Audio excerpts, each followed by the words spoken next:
দেখেন মানুষ কি পরিমাণে হারামি হইতে পারে, এগুলো যদি নিজের চোখে যদি না দেখেন তাহলে কেউ বুঝতে পারবেন না। এরা এই গাড়িটা নিয়ে আসছে যে ধান কাটার জন্য। এরা গন্ডা মানে হচ্ছে আপনার 6 শতাংশ, 6 শতাংশ জমি কাটবে এরা। কেউ কেউ 600 টাকা, কেউ কেউ 650 টাকা পর্যন্ত নিতেছে। এখন আমার প্রশ্ন হচ্ছে, এ 6 শতাংশ জমির ধান কাটতে কয় টাকা তাদের খরচ হইতেছে? এদের দেখার মতন উপজেলা থেকে কেউ নাই, গ্রামের কেউ নাই। এরা ইচ্ছা মতো আসতেছে, এরা যে রেট বলতেছে সেই রেটে এরা কাটে যাইতেছে। এখন গ্রামের মানুষ অসহায় হয়ে গেছে যে লেবার পাওয়া যায় না, যার কারণে এদের দিয়ে কাটাইতেছে।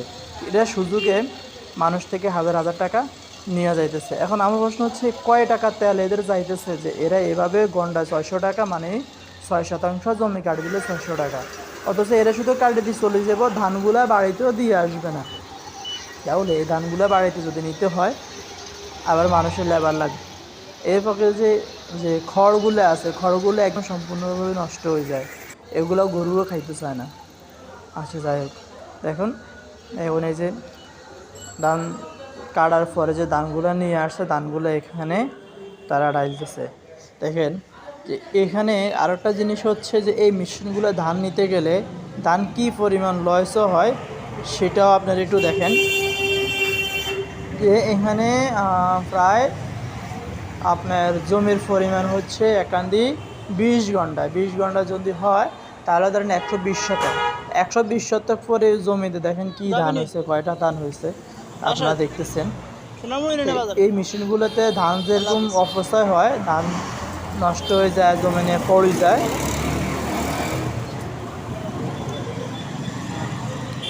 তেমনিভাবে খড়গুলো নষ্ট হয়ে যায়। এখন আমার কথা হচ্ছে, যদি উপজেলা থেকে যদি এরকম কোনো পদক্ষেপ যদি থাকে যে শতাংশ কত করে কাটে বা ঘন্টা কত করে কাটা হয়, তাহলে আমার মনে হয় জিনিসটা ভালো হয়। নয়তো এই সুযোগটা ব্যবহার করে মানুষের হাজার হাজার টাকা নিয়ে যাচ্ছে এরা।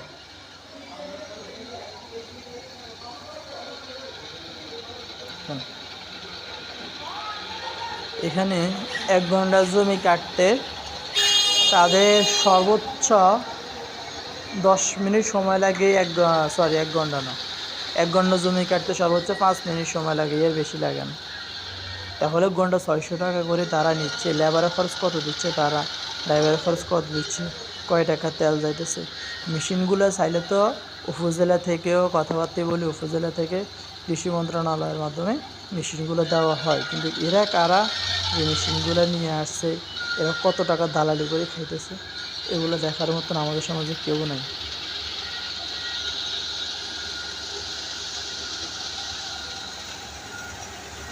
এখন আমার পরামর্শ হচ্ছে, যদি এগুলো দেখার মতো কেউ থাকেন তাহলে এগুলো অবশ্যই দেখবেন, যাচাই বাছাই করবেন। কারণ বর্তমান সময়ে আপনি যদি লেবার